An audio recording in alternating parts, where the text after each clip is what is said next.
ខ្ញុំធ្លាប់បានធ្វើអ្វីខុសឬខុសព្រោះខ្ញុំស្រឡាញ់គេពេកទើបចុងក្រោយជាខ្ញុំដែលត្រូវហូរទឹកភ្នែកសូម្បីគេក៏យល់សមថាកំពុងយំនាងធ្វើល្អ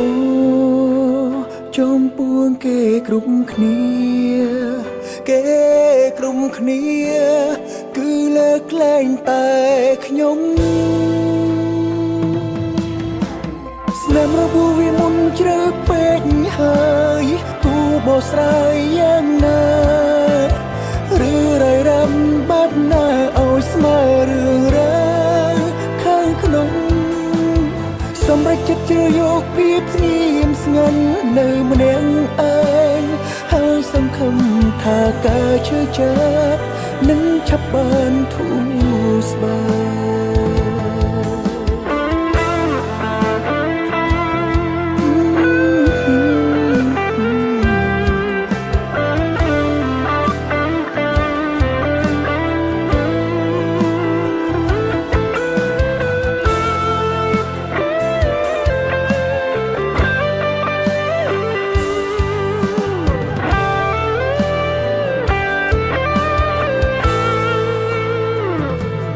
នាងធ្វើល្អ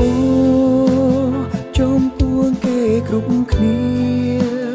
គេគ្រប់គ្នាគឺលើកលែងតែខ្ញុំ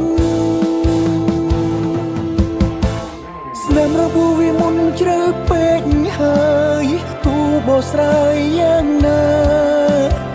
ឬរៃរ៉ាំបាត់ណាឲ្យស្មើរឿងរ៉ាវខាងក្នុងសម្រាប់ចិត្តជឿយកភាពស្ងៀមស្ងាត់នៅម្នាក់ឯងហើយសង្ឃឹមថាការជឿចិត្តនឹងឆាប់បានធូរស្បើ